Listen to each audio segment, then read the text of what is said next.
Hello. How fun is this to be able to spend time together here on the You've Got Nurse Series podcast? This is a place to explore practical ways to improve our health, which heightens our life experience. I invite you to join in with an open heart and an open mind to receive our guest today.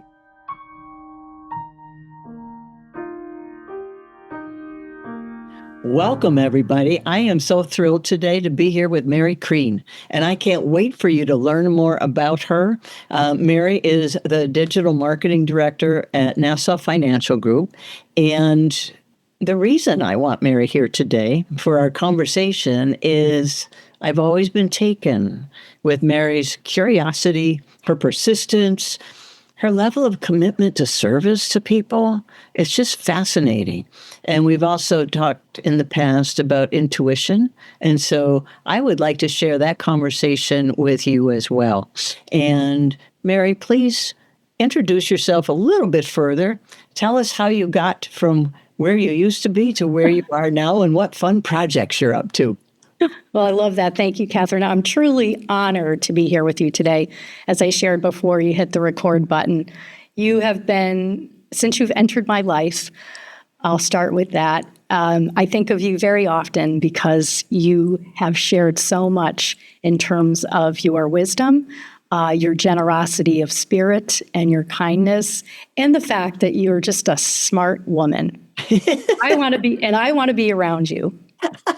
So that's it. That's all I'm going to say about that. And I could say many more nice things. And I'm honored to be with you. About myself, I think you did a great job introducing me as the Digital Marketing Director at Nassau Financial Group. I've been at the company for about 5 years, and I am an outlier. And I say that because I've had a very interesting career, a very fulfilling career. Interesting, one that's taken a lot of twists and turns that I had not foreseen. I did start my career as a serial entrepreneur in health and wellness, and then it was wearable art, and then it was video production.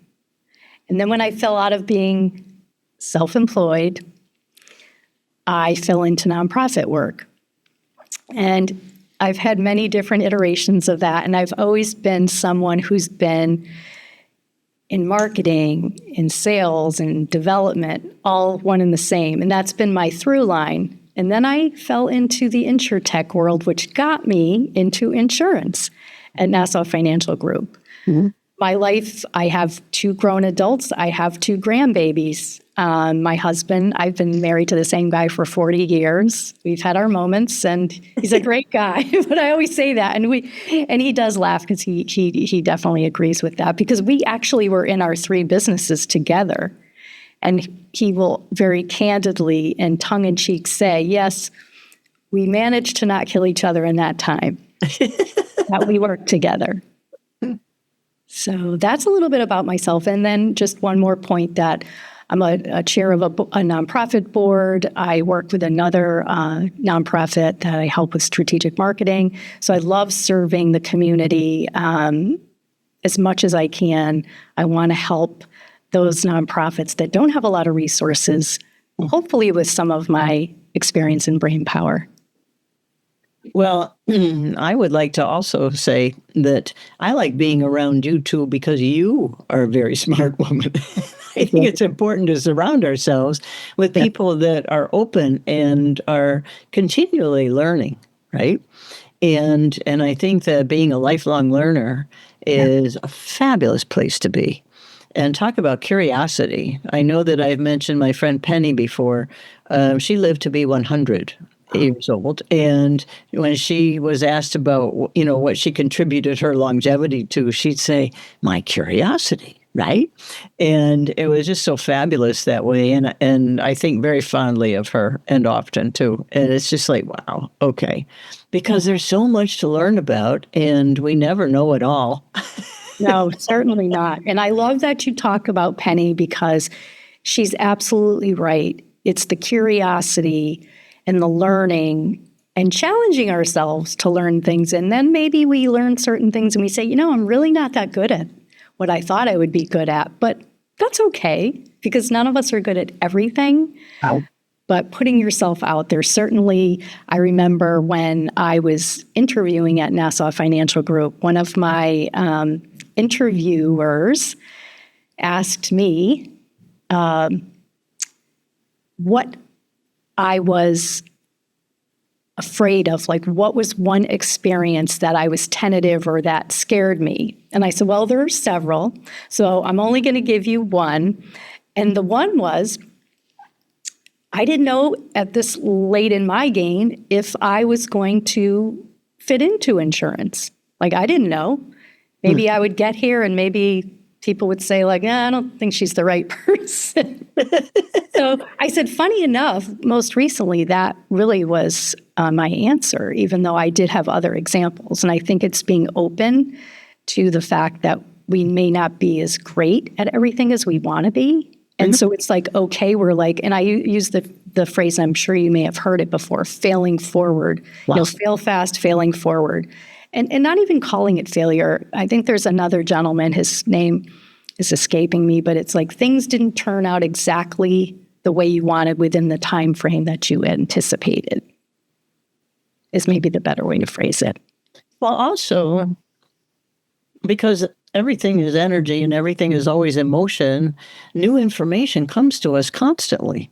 So a great decision yesterday might not be so great today because we have some additional information that's going, oh, okay, I could change my perspective a little bit on that, right? I love that you brought that point up, and I 100% agree.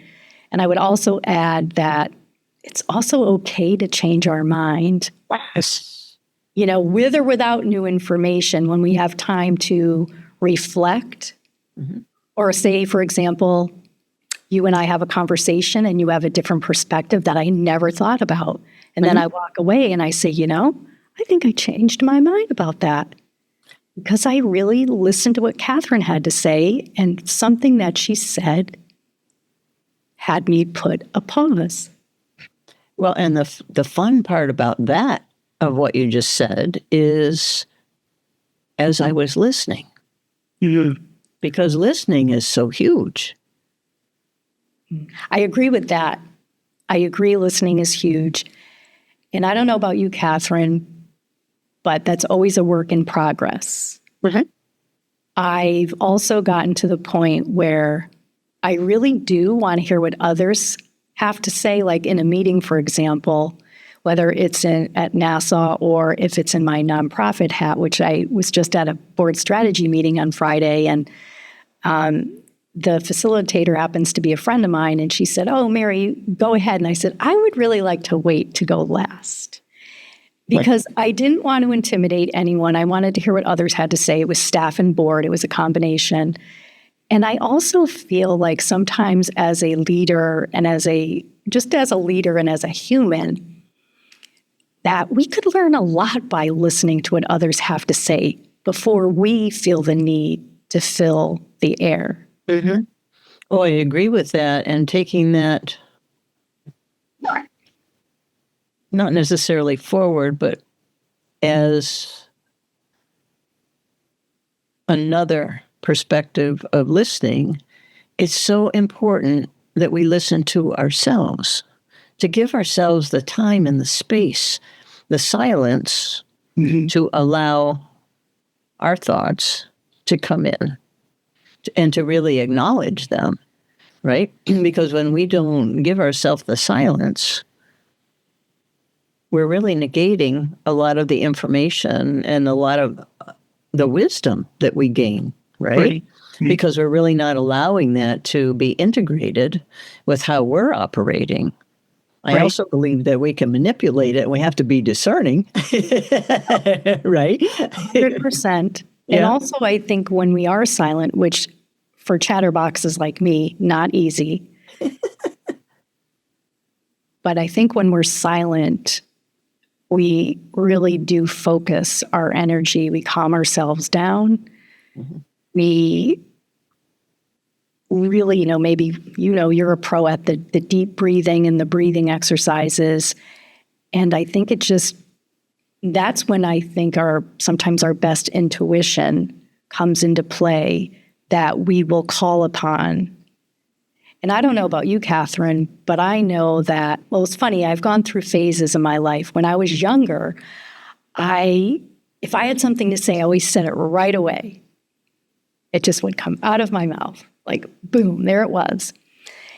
And as I've gotten older, I pause a little more, as I've mentioned earlier, but I also think I've had a phase in my life where I was second guessing myself and not trusting my intuition. And I think, we spoke earlier, it's our intuition. What is that? It's our internal GPS. It's that whisper before we want to shout. But there have been times in my life where I haven't listened to my intuition or my gut instincts. And when I haven't, well, let's just say perhaps it didn't work out exactly as I wanted it to, or maybe that was even best for me or my situation. Well, that was a very nice way of putting that, because as you were talking, what came to mind when I have not honored my intuition, some of the things didn't turn out like I thought that they would. And on a couple of occasions, you could probably put it in the disaster category, right? And it's just like, oh my. No, disaster would be appropriate to say. I'm glad you brought that up because I think that's more authentic. Absolutely disaster. And while almost everything can be fixed, it can really take you by surprise. And also, I believe it can immobilize you, perhaps, or it can also take you several steps backwards. I know I've taken steps back in my career to take steps forward. And there have been times where I think about that and I'm like, is that the right thing to do? But I think that, again, I think we live in a very noisy world. We tend to be our own worst critic. And I think we have to be careful about that and give ourselves a little more grace. And I think you taught me that quite a bit of time ago when you and I chatted, and I know we're going to have you on again on Prime Life. But I do believe you brought up grace and, giving yourself grace. And I think about that sometimes. I do it for other people without so effortlessly, but I don't always do it for myself. And I'm trying to learn that. But what a beautiful awareness that is, of knowing what is possible for you and moving towards that, right? And so I like to talk with people about becoming friends with their curious observer, right? And in some arenas, it's known as the witness. I like to be curiously observed rather than witnessed, I think. And I like the word curious because it gives us an opportunity to have some of that curiosity and to give ourselves a greater level of compassion and that grace. And for instance, what was I thinking that caused me to either say that or make that decision, take that action, or whatever it is? And what I have discovered is it takes a lot of the emotional sting out of it, and we get information much more quickly that we can use to move forward, right? And so when you think about that little curious observer on your shoulder, it's just like, oh, how are you today? Absolutely. Yeah. I think you're also talking about awareness, self-awareness, which is always a favorite topic of mine, and emotional intelligence, EQ. You and I have talked about that before. And I do believe that it's that, again, it goes back to that empathy. It goes back to that being aware. And when you are, and it's if I may say this, I do think there are times where some individuals see empathy as a weakness when in fact it's a strength. Mhm. And when I always keep talking when I was younger, I used to think, oh, that I didn't want that to look as a vulnerability. And now I don't really care. I like to be empathetic. I think it's important. I do have a teammate that I work with at Nassau who said something really kind to me the other day, that he appreciated my empathetic leadership style. Mhm.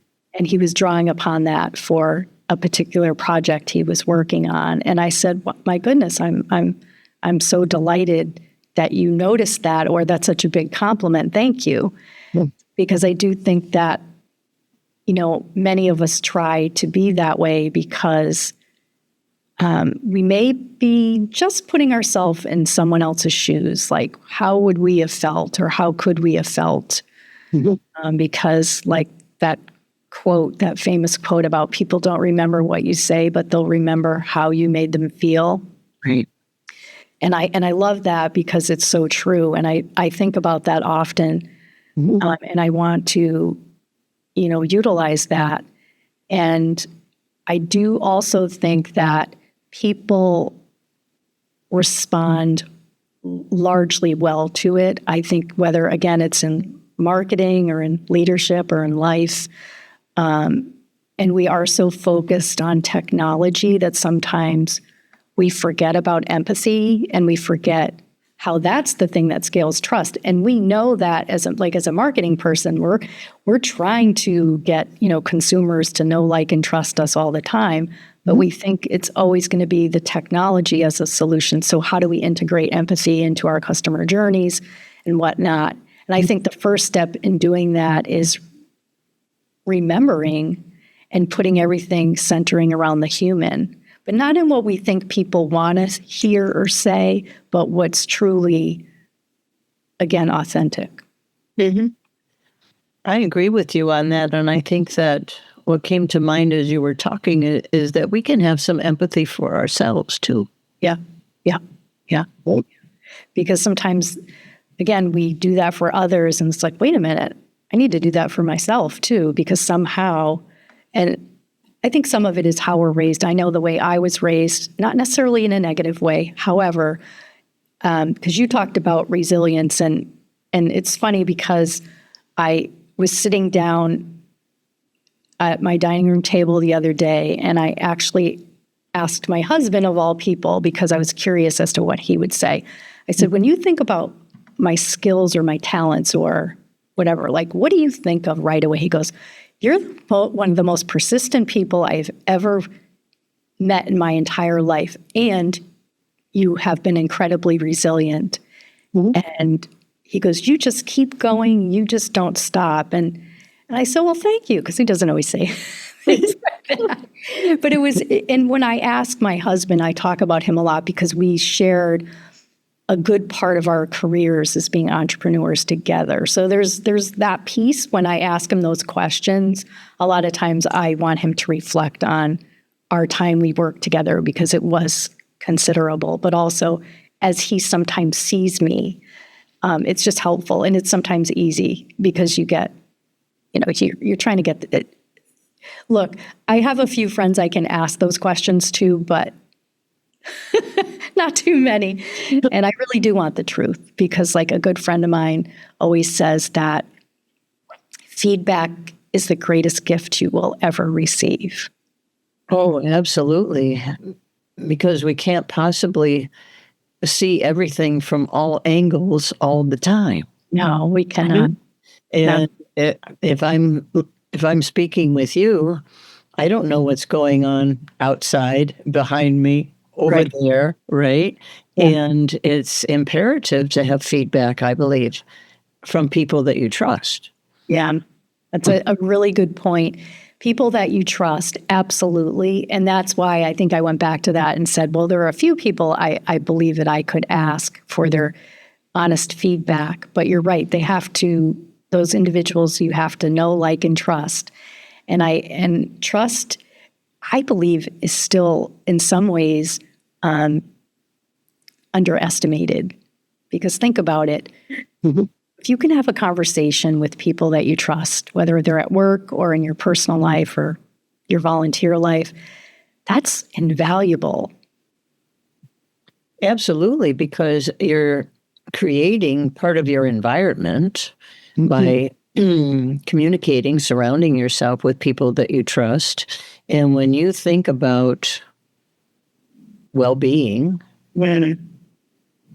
workability, Yeah. the effect of our environment and our relationships, pardon me, upon how our body reacts chemically, biologically, right, to the energy that we're creating by the thoughts we think and, pardon me.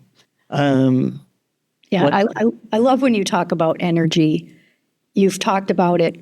This is one of the things you talk about so eloquently and beautifully. And I believe that energy is our strategy. And in my life and my background, right, health isn't just about the workouts and eating kale. It's also about protecting your energy. And in my background, I used to coach people on fueling their bodies. Now I help brands fuel their message. Different tools, same goal, alignment. And I love how you talk about what's in our head and our mind can really have an impact on our physical and mental health, like the stories we tell ourselves, the thinking that we do. And you've talked about even like, again, how to train yourself, if you will. Maybe training isn't the right word, but so that you think more positive thoughts, not just for the sake of, but how it all affects the cortisol and, all the different chemical reactions physiologically, as a seasoned nurse, that can really have an impact on our physical and our mental well-being, which affects our work, it affects our family life, and it affects everything. Well, it's so. I think it's fun to learn about. I don't think that self-development and all of this has to be a millstone, right? I think it's like, oh, okay, what can I learn today, right? Yeah. Because everything informs us, everything causes that chemical cocktail reaction. So the curiosity absolutely raises our vibration. Yeah, I love that because I love when you talk about vibration and things like that. And it's funny though when we do feed our mind with positive thoughts or just some of the things that you've talked about in your professional career that you currently do. I do believe that it has an impact on us feeling energized, us feeling, noticed, if you will, us feeling really engaged with others. There's such a place of happiness and how we react.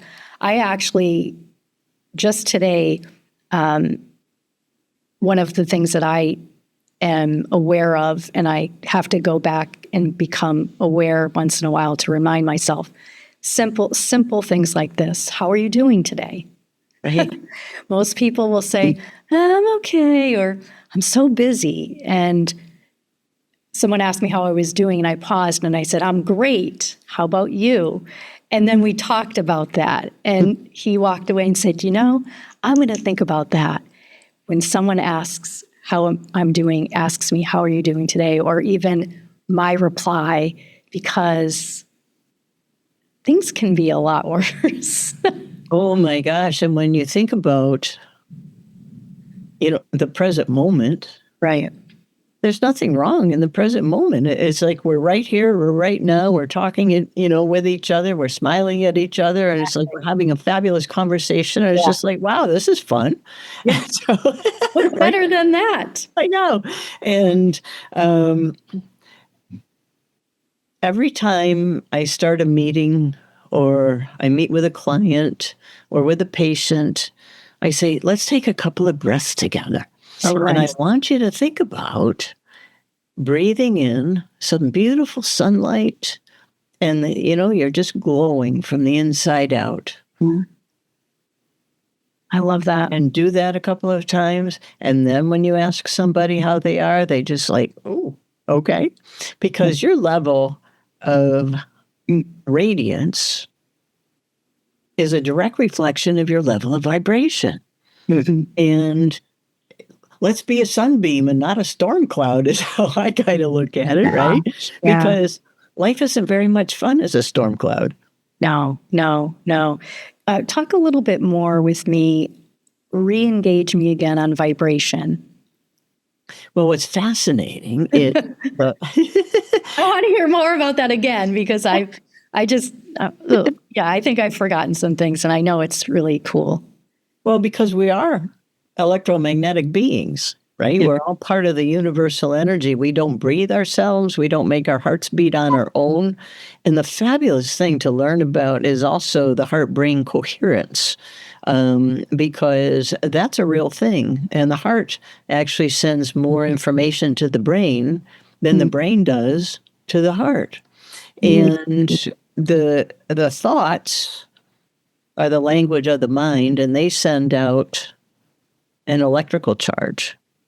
And the heart is basically the language of the body. The body is part of the subconscious mind also, and that sends out a magnetic charge.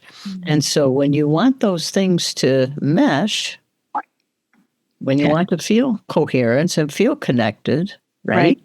And allow that intuition to come into you and allow that vibration to just be a beautiful part of you, those are important things to know.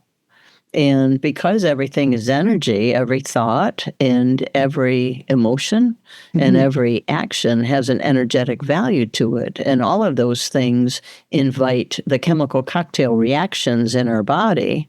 And when we're running on stress hormones all the time, the body cannot function as it's meant to. Right. No, I totally agree with that. And I think after a while, it really wears us down. And it's not sustainable. No. And I think that is a lesson also that I've learned over the recent years that it's not, some of it is just not sustainable. So, okay, so let's take a minute and pause. And, for years, Catherine, I'm a lifelong exerciser from many years ago, not just because I started out in the health and wellness space, but I started working out, and I shared this with you because I was having a lot of back pain at a very young age. I was still in college, and I thought, this is crazy. Well, what should I do? And I talked to a few people, and they said, well, you need to do some strength training. So I said, okay, that's great. Will I look better? Well, of course, back then I cared about that tremendously. So there I started. But, I never thought about the body and the mind connection, really. I mean, maybe I did at some level because I always knew when I worked out and I was finished, I felt a lot better. Or when I went for a jog, when I was done, I felt a lot better. I could feel those endorphins, right? I could feel that sense. But now I take time to meditate and to trying to be more mindful, where before I don't even think I gave that a thought. I know I didn't. And so I'm grateful that through speaking to people like you, Catherine, I've learned how important that is. Well, it's interesting because I really started studying all of this out of necessity. My first job right out of college was working ICU. By the time I was 23, I'm a charge nurse in the small intensive care unit. And by the time I'm 25, I've had major lumbar repair surgery. I'm in a hip to breast back brace. I'm about 30 pounds lighter than you see me now. I'm this little skeleton in a back brace. And my prescription is to wear this brace for a year and walk at least 1 mile a day for a year. I'm back in Florida. I've lost everything. I'm sleeping on a friend's couch. I go to the beach every day. Doesn't matter the weather, doesn't matter the temperature. And I don't care what I look like because this is not going to be my life, right? That's my mantra. And I'm not sure how I got introduced to Dr. Wayne Dyer. I started listening to him on cassette tapes. Same here. Right. Isn't that Yes. fun? Right? Yes. Yes. And I started learning about body-mind connection. And I'm like, how could I have been through 4 years of nursing school and gotten this far in my life and not have that be part of a conversation, not part of a way of being, really, right? Of understanding how we truly operate. And so I've been studying aspects of it ever since then. And I just think everybody needs to know, right? And it's not that I can walk up to people and say, I think you need to know this. But if you can, and you do this too, because you are an example of that persistence and that resilience and that curiosity, right? And when we're examples and we can be role models, we can be so much more effective as how we work with people. So it's like, oh my gosh, how fun is that? Oh, that is. And I love that you say that often. How fun is that? That's fun. I love that word. And when you say it, you smile, other people smile, I smile.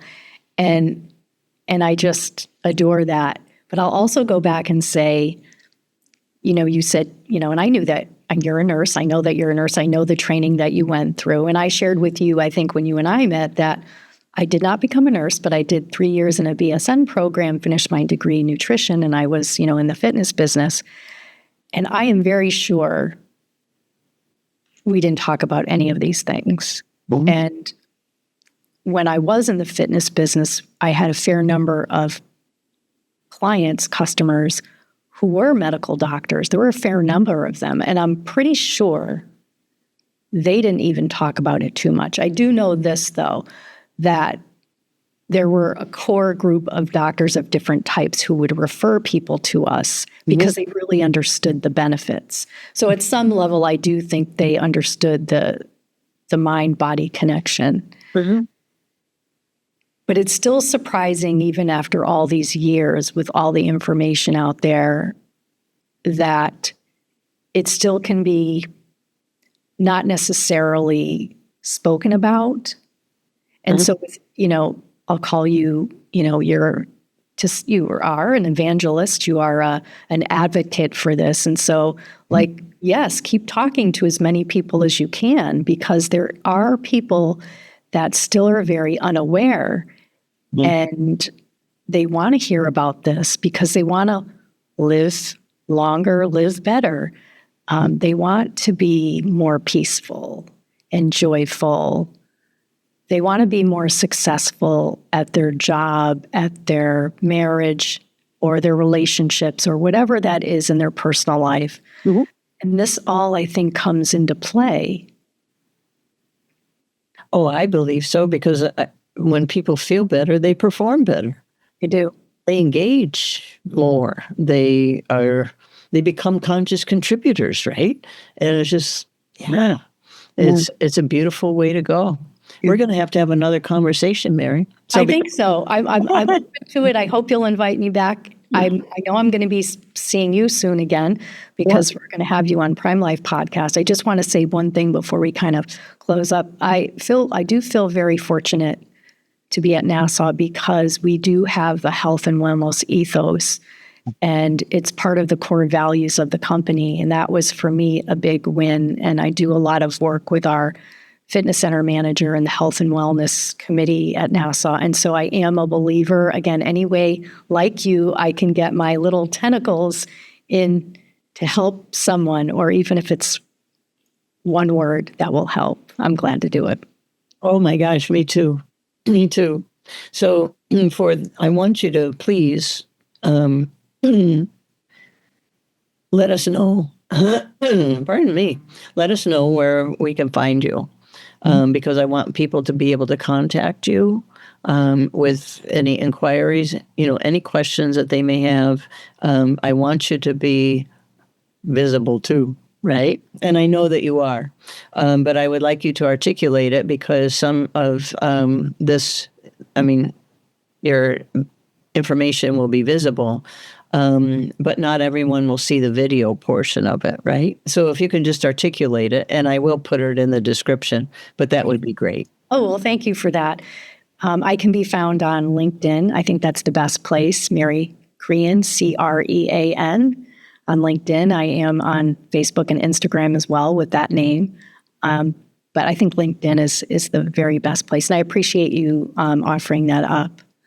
I love LinkedIn. I get to engage with individuals like you, Catherine. And, again, thank you so much for having me. It's been truly a joy. This was the highlight of my day. I was looking forward to it. It's a highlight for me too. And it's just like, oh my gosh, this is wonderful. So enjoy the rest of your day, right? You as well. Yeah, we will talk again soon, and just have a beautiful rest of your day. You too. Thank you. And I guess in your words, let's continue having more fun. I can't argue with that. Thank you so much again. Thank you, Mary. You take good care. You too. Thank you so much for joining in today on the You've Got Nurse Series podcast. I appreciate your time, as our time is our most precious commodity. We never get the time back. Using our time intentionally and with purpose makes a difference. Kindly like and share if you find this content helpful. I invite you to explore a bit more of the work, which you can find on my websites of you'vegotnurse.org and theartofselfcraftsmanship.org. It will be my pleasure to hear from you with any questions you may have. Take good care of you and your ultimate mind diet in the meantime.